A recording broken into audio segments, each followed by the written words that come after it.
నగదు తక్కువ బంగారం ఎక్కువ BNR golden diamonds Vijayawada Bengaluru Vizag.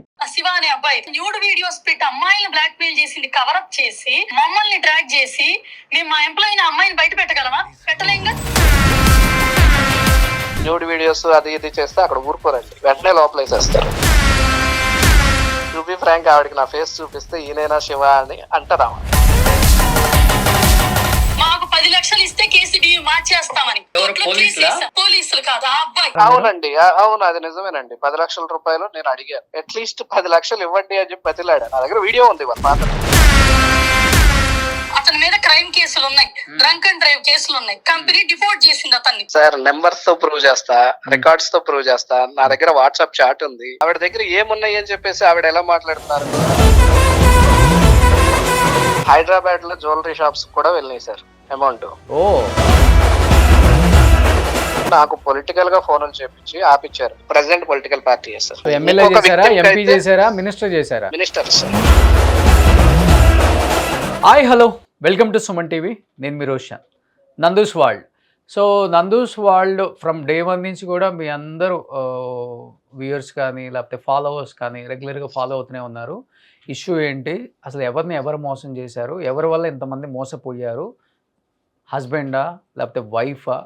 అంటే వైఫ్ అసలు నేను డైరెక్ట్గా లేదు అని చెప్తున్నారు. కొన్నిట్లలో మనం మొన్న కూడా ఫేక్ కంపెనీస్ ఎన్ని ఉన్నాయి, రియల్ కంపెనీస్ ఎన్ని ఉన్నాయి, అండ్ అడ్రస్లు ఎందుకు చేంజ్ అవుతున్నాయి, డైరెక్టర్స్ ఎందుకు చేంజ్ అవుతున్నారు. రమా కూడా దాంట్లో వన్ ఆఫ్ ద డైరెక్టర్గా చాలా టైమ్స్ చేంజ్ అయ్యారు.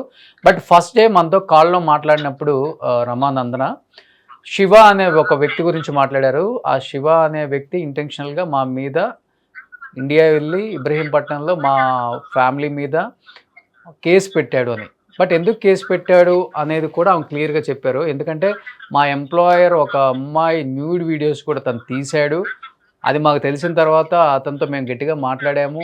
అంటే మమ్మల్ని రకరకాలుగా అతనే బెదిరిస్తున్నాడు అని చెప్తున్నారు. బట్ అదే శివ ఫ్రమ్ డే 1 ఏదైతే రమా నందన నందూస్ వరల్డ్ శివ గురించి మాట్లాడారు, అదే శివ ఇప్పుడు మాట్లాడడానికి లైవ్ లో సిద్ధంగా ఉన్నారు. ఒకసారి మాట్లాడి కనుక్కుందాం.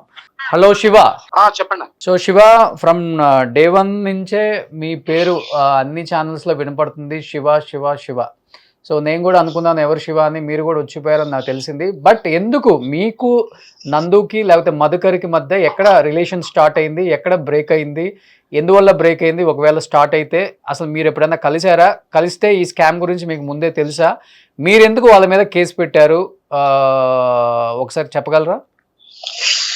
ఎస్ అన్న, ఇది నాకు 2021 లో నేను యూకే వెళ్ళాను. ఓకే, నేను వెళ్ళిన తర్వాత 1.5 year కి మధుకర్ పరిచయం, డెస్టినీ కన్సల్టెన్సీ. ఒకసారి మా కజిన్ ఒకళ్ళు తీసుకెళ్తే వాళ్ళ అక్కడికి వెళ్ళాను అనమాట. ఒక 3 hours అక్కడ కూర్చొని ఉన్నాం మేము.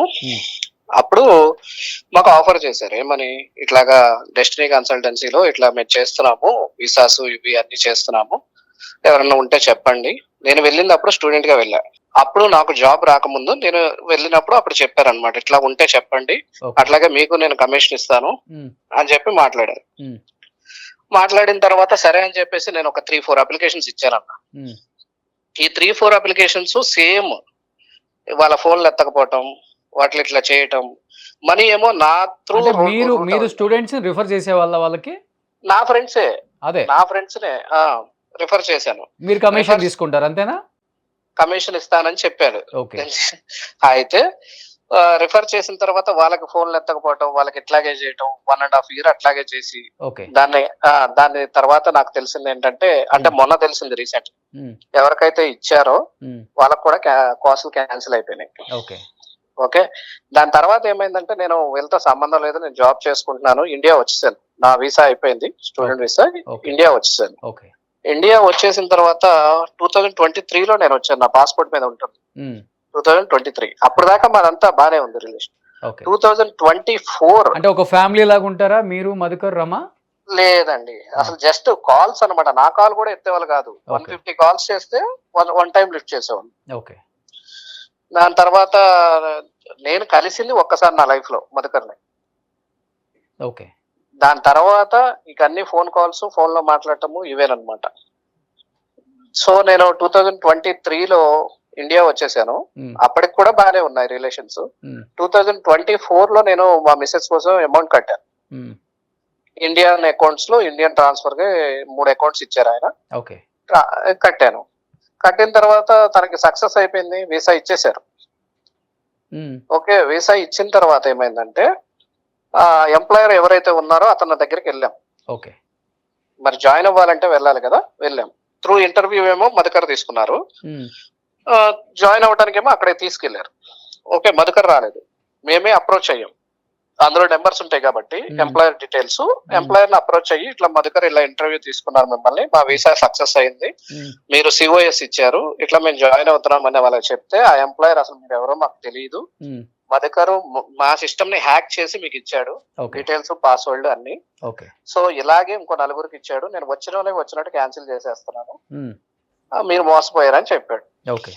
చెప్పంగానే నేనేం చేశాను, అట్లా కాదండి ఎక్కడో మీకు పొరపాటు జరిగింది, ఒకసారి కాల్ మాట్లాడండి అని చెప్పాను మధుకర్తో. ఆయన ఏమన్నాడంటే నాకే 70 lakhs ఇది చేశాడు, ఓకే ఇట్లాగే సిఓఎస్ వేరే వాళ్ళకి ఇచ్చి నాకు 70 lakhs మోసం. కానీ మీరు ఇప్పుడు అక్కడ రమానందన్ మాట్లాడారు క్లియర్ గా, నందూస్ వరల్డ్ అనే ఆమె, అంటే మీరు ఆమె మీద పర్సనల్ గెడ్జ్ పెట్టుకొని ఇండియాకి వచ్చి తన మీద కేసు పెట్టారు అని. ఇంకొకటి ఏంటంటే మీరు అమ్మాయిల న్యూడ్ వీడియోస్ ఏమన్నా అక్కడ తీయటం జరిగిందా, మీ మొబైల్స్ లో తీసి బెదిరించటాలు లేకపోతే డబ్బులు అడగటాలు అలాంటివి చేశారని కూడా మీరు చెప్తున్నారా ఆమె, నిజమా అది? విన్నారా మీరు ఆ ఫోన్ కాల్ విన్నారా? నందన నాతో మాట్లాడింది విన్నారా? టు బి ఫ్రాంక్ ఆవిడకి నా ఫేస్ చూపిస్తే ఈయనైనా శివ అని అంటారా? ఓకే. ఎందుకంటే తెలియదు ఆమెకి, అసలు నేనెవరో తెలియదు ఫస్ట్ ఆఫ్ ఆల్. ఓకే, ఎప్పుడు మాకు తెలిసిందంటే ఆవిడది, నేను కేసు పెట్టాను కదా, కేసు పెట్టిన తర్వాత అప్పుడు సోషల్ మీడియాలో చెప్పారు ఏమని, ఒక 3 తెలుగు వాళ్ళు ఇట్లా చేశారు అది ఇది అని చెప్పారు. మేబీ వాళ్ళ హస్బెండ్ ఆమెకి తప్పుగా ఎక్స్ప్లెయిన్ చేసి ఉండొచ్చు. నేనైతే ఎప్పుడు ఆవిడని కాంటాక్ట్ అవ్వలేదు, ఆవిడకి నా గురించి అసలు తెలియదు. అండ్ ఇంకొకటి న్యూడ్ వీడియోస్ అది ఇది చేస్తే అక్కడ ఊరుకోరండి, వెంటనే లోపలేసేస్తారు. రెండో విషయం ఏంటంటే నేను వచ్చిన తర్వాత, ఇప్పుడు నేను అక్కడ అంత గొడవ వేసుకుని ఇక్కడ కనుక వచ్చుంటే ఇక్కడ అమౌంట్ ఎందుకు కడతానండి? 2024 లో అమౌంట్ కడతాం, 2023 లో నేను వచ్చాను. అంటే మీరు కేసులో ఎవరిని ఇన్వాల్వ్ చేసి పెట్టారు కేసు ఇక్కడ? 3 సార్. ఎవరిని వచ్చి మధుకర్ గారు, నందన గారు, వాళ్ళ ఫాదర్ మోహన్ రావు గారు. అంటే మధుకర్ ఫాదర్? అవునండి. ఓకే. ఎందుకంటే నేను ఇక్కడ మనీ వేసేటప్పుడు మరి ఒక 10 లక్షల రూపాయలకి మీరు బేరం ఆడుకున్నారు కేసు వాపస్ తీసుకోవడానికి అని కూడా మాట్లాడేదాం ఫోన్ లో, విన్నారా? అవునండి, అవును, అది నిజమేనండి. 10 లక్షల రూపాయలు నేను అడిగాను, ఎందుకంటే నేను కట్టింది 15 లక్షల రూపాయలు. ఓకే. వాళ్ళు నాకు ఇచ్చింది 2 lakhs. నేను అట్లీస్ట్ 10 లక్షలు ఇవ్వండి అని, బేరం కాదు సార్, అట్లీస్ట్ 10 లక్షలు ఇవ్వండి అని చెప్పి బతిలాడా. నా దగ్గర వీడియో ఉంది వాళ్ళ ఫాదర్. నేను అందరినీ సోషల్ మీడియాలోకి తెచ్చి ఇవన్నీ చేయదలుచుకోలేదు సార్, అందుకని చెప్పేసి నేను పోలీస్ వారికి సబ్మిట్ చేశాను. సో ఎవిడెన్సెస్ అనేవి మా దగ్గర అయితే పక్కాగా ఉన్నాయి సార్. ఆవిడ అన్నట్టు నేను న్యూడ్ వీడియోస్ తీసాను అది ఇది అంటే ఆవిడని బయట పెట్టమనండి, మీ దగ్గరే మీ సమక్షంలోనే మీ డిబేట్ లోనే నేనే వస్తా లైవ్ గా కూర్చుందాం, ఆవిడ దగ్గర ఉన్న ప్రూఫ్స్ చూపిమనండి, నా దగ్గర ఉన్న ప్రూఫ్స్ నేను చూపిస్తాను, సరిపోతుంది కదా. క్లియర్ గా అంతా కూడా నందన వర్సెస్ శివలాగే వెళ్ళింది ఆ కేసు అంతా కూడా. ఎందుకు వెళ్ళిందంటే పర్సనల్ గా కాదు సార్, ఇది ఏమైందంటే వీళ్ళు ఎప్పుడైతే నన్ను బ్లాక్ చేశారో ఇండియా నుంచి, ఇలా జరిగింది అన్నప్పుడు మధుకర్ బ్లాక్ చేశాడు. ఓకే. ఆ ఎంప్లాయర్ ఇప్పుడు ఈ రోజు కూడా మిమ్మల్ని కూడా బ్యాన్ చేశారా యూకే కి ఒక 10 years? ఏం లేదు సార్, మిమ్మల్ని ఏం బ్యాన్ చేయలేదు. నా ప్రొఫైల్ గానీ మా మిస్సెస్ ప్రొఫైల్ గానీ అన్ని పక్కాగా ఉన్నాయి. ఇప్పుడు మీ మిస్సెస్ యూకే లోనే ఉన్నారా? లేదు సార్, వీళ్ళు కాస్ట్ సిఓఎస్ చేశారు కదా, ఫెయిల్ అయింది కదా. ఓకే. సో వేరే కంట్రీలో ఉన్నారు ప్రెసెంట్. ఓకే. నేను కూడా వేరే కంట్రీ నుంచే వచ్చాను, ఇప్పుడు కేసు జరుగుతుంది కాబట్టి. ఏం చెప్పారు పోలీసులు ఏం భరోసా ఇస్తున్నారు అసలు విక్టిమ్స్ కి? అంటే కోర్టు జారీ చేశారు ఇండియా ఏ క్షణం వచ్చినా కానీ అరెస్ట్ చేయమని, బట్ వాట్ అబౌట్ లండన్ లో ఎలా ఉంది సిచ్యువేషన్, వాళ్ళ మీద ఎలాంటి యాక్షన్ అని తీసుకున్నారా?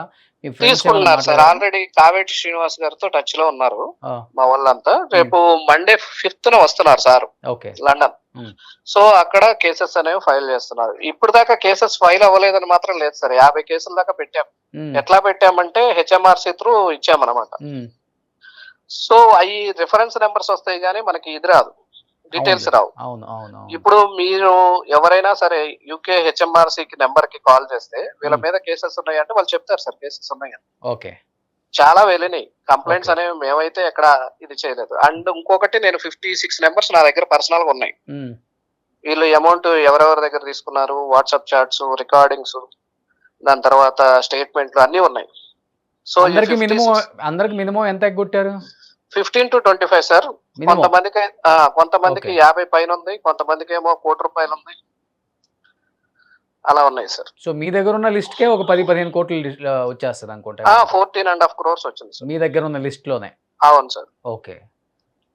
సో వీటన్నిటిని నేను ఎక్స్టర్నల్ మినిస్ట్రీకి కూడా ఫార్వర్డ్ చేస్తున్నాను. ఉమ్, ఆల్రెడీ వెళ్ళి కాంటాక్ట్ అయ్యాం సార్. వాళ్ళు కూడా చాలా సానుకూలంగా స్పందించారు. ఉమ్, మొత్తం డీటెయిల్స్ అన్ని పెట్టి ఉమ్, ఏపీ డీజీపీ గారికి, తెలంగాణ డీజీపీ గారికి కూడా పెడతానని చెప్పారు వాళ్ళ మేలు. ఉమ్. దాని తర్వాత అక్కడ నుంచి ఎక్స్టర్నల్ సో మినిస్ట్రీ ఎనీహౌ మీరైతే ఇంతవరకు నందుతో మాట్లాడలేదు. కేవలం ఫోన్లో ఆమె ఫస్ట్ నాతో మాట్లాడిన దాంట్లో మీ పేరు వాడారు. మీకు ఆమెకి ఎప్పటి నుంచో పరిచయం ఉంది. మీ ఇద్దరు కలిసి బిజినెస్ చేశారు. ఆ బిజినెస్లో ఒక్కోటొక్క పర్సనల్ గెలిచి పెట్టుకొని ఇండియాకి వచ్చి ఇబ్రహీంపట్నంలో వాళ్ళ ఫ్యామిలీని ఇన్వాల్వ్ చేసి, వాళ్ళ మామయ్యని ఇన్వాల్వ్ చేసి, అంత పెద్ద ఏజ్లో ఉన్న వ్యక్తిని ఇన్వాల్వ్ చేసి కేసు పెట్టి మీరు అక్కడ చాలా చేయలేని పనులన్నీ చేశారు. అందుకని ఇండియా వచ్చేసారు, పంపించేశారు మిమ్మల్ని. మీరు అది కేసు వాపస్ తీసుకోవడానికి పోలీసులతో బేరం ఆడి 10 లక్షలు డిమాండ్ చేశారని ఆమె చెప్పింది. అంతా ఫేక్ అంటారు, అంతేనా సార్? నెంబర్స్ తో ప్రూవ్ చేస్తా, రికార్డ్స్ తో ప్రూవ్ చేస్తా. నా దగ్గర వాట్సాప్ చాట్ ఉంది. ఓకే, ఆవిడ దగ్గర ఏమున్నాయి అని చెప్పేసి ఆవిడ ఎలా మాట్లాడుతున్నారు? నేను వచ్చింది 2023. ఒకవేళ వాళ్ళే యూకే నుంచి నన్ను పంపించేశారు. మాట్లాడటానికి ట్రై చేశారా ఎప్పుడైనా నందుతో మీరు? చాలా మెసేజ్లు కూడా పెట్టాను సార్. నా దగ్గర రిప్లై ఇచ్చేవాళ్ళ? లేదు సార్. ఓకే. ఏదన్నా మేము ఆ రోజు పేపర్ లో వేయించాను కాబట్టి మీట్ అయ్యారా ఒక్కసారి అన్న నందునే మీరు యూకేలో? ఇంతవరకు మీట్ అవ్వలేదు సార్. ఓన్లీ మధుకర్ని మీట్ అయ్యారు అంతే? అవును అవును సార్. ఓకే. బట్ కర్త కర్మ క్రియ ఎవరంటారు? నందు అంటారా, మధుకర్ అంటారా? ముందుండి ఇతను వెనకుండి డైరెక్షన్ చేసి ఈయన ముందుండి ఎట్లా ప్రాసెస్ చేయాలో అది చూసుకుంటాడా, లేకపోతే మొత్తం డైరెక్షన్ మొత్తం అంతా యాక్టింగ్ మొత్తం ఇతరైనా అసలు A to Z screen play కథ మొత్తం మధుకర్ గారేనండి. నందన గారిని తప్పు పట్టించడమే, ఆవిడ పేరు మీద ఇవన్నీ చేయించడం అనేది జరుగుతుంది. ఆవిడ కూడా 2-3 కంపెనీల్లో డైరెక్టర్ గా ఉండి పేపర్ లో ఆవిడైతే ఎవరితో బాధితులతో డైరెక్ట్ గా మాట్లాడింది ఇంటరాక్షన్స్ కానీ ఎక్కడా లేవండి. కానీ ఆవిడ అకౌంట్ నెంబర్స్, ఆవిడ పేరు మీద ఉన్న కంపెనీలు అవన్నీ ఫార్వర్డ్ చేసింది. ఆమె అకౌంట్ లో కూడా డబ్బు వెళ్ళింది? వెళ్ళింది సార్. ఎంతవరకు వెళ్ళండొచ్చు ఆమె అకౌంట్ కి? ఒక 100 కోట్లు? లేదు సార్, నాకు ఐడియా లేదు సార్. ఐడియా లేకుండా మాట్లాడలేను. మీ దగ్గరే 14.5 కోట్లు అంటున్నారు. ఇంకా మొత్తం 300 మంది స్టూడెంట్స్ అంటున్నారు. అవును సార్. ఓవరాల్ గా చూసుకుంటే అదే 80 నుంచి 100 కోట్లు వస్తుంది. అవును సార్. అవునండి. బట్ ఆమె అకౌంట్లకి అయితే వెళ్ళినాయి సార్. బట్ ఆమె చెప్పడం నా అకౌంట్ కి సింగిల్ రూపీ రాలేదు, నేను ఒక్క కంపెనీలో కూడా డైరెక్టర్ కాదు, నాకు సంబంధం లేని విషయం, మొత్తం డైరెక్టర్ గా ఉంది మా హస్బెండ్ అని క్లియర్ గా ఫోన్ లో చెప్పారు. కాబట్టి అందుకని అడుగుతున్నాను నేను. హైదరాబాద్ లో జ్యువెలరీ షాప్స్ కూడా వెళ్ళినాయి సార్ అమౌంట్. ఓ, అది హైదరాబాద్ లో ఫేమస్ జ్యువెలరీ షాప్ కి వెళ్ళినాయి జూబ్లీ హిల్స్ లో. మా దగ్గర స్టేట్మెంట్స్ ఉన్నాయి సార్. ప్రతి ఒక్కరి దగ్గర స్టేట్మెంట్స్ ఉన్నాయి, ప్రతి ఒక్కరి దగ్గర ఇవి ఉన్నాయి. సో మేము చూసి మాట్లాడతాం గానీ ఇట్లాగా మామూలుగా అయితే ఏది చెప్పం. సో ఎనీహౌ మీరైతే ఫైట్ చేస్తున్నారు. ఎక్స్టర్నల్ అఫైర్స్ కూడా మీరు మెయిల్ చేశాను అన్నారు. ఇక్కడ డీజీపీ, అక్కడ డీజీపీ అండ్ గవర్నమెంట్స్ కూడా మీరు సపోర్ట్ చేస్తామని కూడా నాకు కొంచెం వినపడుతుంది. డెఫినెట్గా వాళ్ళు ఎప్పుడు ఇండియా వచ్చినా లేకపోతే వాళ్ళు అక్కడ ఉన్నా కానీ యాక్షన్ తీసుకోవచ్చు అని చెప్తున్నారు. కాబట్టి కావేటి శ్రీనివాస్ గారు చూద్దామండి. ఆవిడ సారీ సార్, చిన్న సబ్మిషన్. ఇంకొకటి కూడా సార్, నేను కేసు పెట్టడానికి వెళ్ళినప్పుడు డబ్బులు ఇచ్చి పెట్టించాననేది అసలు అవాస్తవం అన్నమాట. ఎందుకంటే నేను 6 months తిరిగాను సార్ స్టేషన్ చుట్టూ. స్టేషన్ చుట్టూ 6 months తిరిగితే నాకు పొలిటికల్ గా ఫోన్లు చేపించి ఆపిచ్చారు. చాలా ప్రెజర్ చేశారు. ఏ పొలిటికల్ పార్టీ నుంచి కాల్స్ చేపించారు మీకు? Present political party sir. Okay, అదే కూటమిలో 3 పార్టీలు ఉన్నాయి. ఏ పార్టీ? Main party sir. Okay. So MLA చేశారా, ఎంపీ చేశారా, మినిస్టర్ చేశారా? మినిస్టర్ కాల్ చేశారా మీకు? లేదు సార్, ఆఫీసర్స్ కి కాల్ చేశారు. ఆఫీసర్స్ మాకు చెప్పారు కేసు పెట్టొద్దనా? కేసు పెట్టొద్దని కదా సార్. వాళ్ళ ఫాదర్ ని తీసుకొచ్చి మాట్లాడిచ్చారు. ఇక్కడ వాళ్ళ ఫాదర్ ని తీసుకొచ్చి ఎంక్వైరీ చేసేటప్పుడు ఒక 10 phones వచ్చినాయి. ఓకే. దాని తర్వాత ఇంకొకటి గుంటూరులో ఇట్లాగే ఇంకో అతను ఉన్నాడు బాధితుడు. వాళ్ళకైతే గనక వేరే పార్టీ నుంచి, అంటే ప్రెసెంట్ పొలిటికల్ పార్టీలోనే కూటమి ప్రభుత్వంలో వేరే వాళ్ళ దగ్గర నుంచి వచ్చింది. ఎనీహౌ అర్థమైంది సిచ్యువేషన్. ఎనీహౌ మీరైతే ఫైట్ చేయండి, చూద్దాం ఏం జరుగుతుందో. కావేటి శ్రీనివాస్ గారు ఎప్పటికప్పుడు టచ్ లో ఉన్నారు మా ఛానల్లో కూడా. డెఫినెట్ గా విక్టిమ్స్ అందరికి కూడా జస్టిస్ జరగాలని కోరుకుంటున్నాం. Thank you Shiva, thank you so much. Thank you sir, thank you.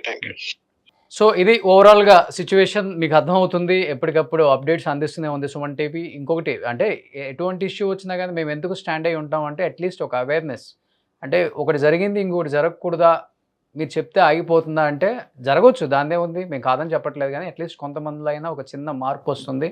ఇలాంటివి మళ్ళీ జరగకుండా ఉంటే చేసేవాడు కూడా కొంచెం భయపడతాడు అనే ఒక చిన్న దానికోసమే మేము చేస్తున్నాం అనమాట. మీరు అన్నట్లుగానే చాలామంది పొలిటికల్ పార్టీస్ వాళ్ళు లేకపోతే పొలిటికల్ లీడర్స్ కూడా ఇన్వాల్వ్ అయ్యి ఉంటారు డెఫినెట్గా. కానీ పేర్లు వాళ్ళు బయటకు చెప్పడానికి భయపడుతుంటారు. But any have political parties అయినా పొలిటికల్ లీడర్స్ అయినా ఇలాంటి వాళ్ళని మాత్రం సపోర్ట్ చేయొద్దు. ఇన్ కేస్ ఇనిషియల్గా మీకు జరిగింది ఏంటో తెలియనప్పుడు వాళ్ళు మీకు పరిచయం ఉంటే వాళ్ళని అడగండి క్లియర్గా, ఇది ఇష్యూ, ఇది చాలా పెద్ద ఇష్యూ అవుతుందేమో రేపు, మనకు తెలియదు కాబట్టి మనం సపోర్ట్ చేస్తాం ఇనిషియల్గా. బట్ ఇలాంటి వాళ్ళని ఎంకరేజ్ చేయొద్దు, సపోర్ట్ చేయొద్దు. డెఫినెట్గా ఇలాంటి వాళ్ళు మన ఫ్రెండ్స్ అని చెప్పుకోవడానికి కూడా మనకే సిగ్గుచేటు. వీళ్ళ మీద యాక్షన్ తీసుకోమని మనం ఫస్ట్ ఆఫ్ ఆల్ ఆఫీసర్స్కి మనం క్లియర్గా అల్టిమేట్ జారీ చేయాలి. సో ఎనీహౌ ఇలాంటి మళ్ళీ జరగకూడదని కోరుకుందాం. Thank you so much. Keep watching Suman TV. Suman టీవీలో మీ పర్సనల్ అండ్ బిజినెస్ ప్రమోషన్స్ కోసం కింది నెంబర్కి కాంటాక్ట్ చేయండి.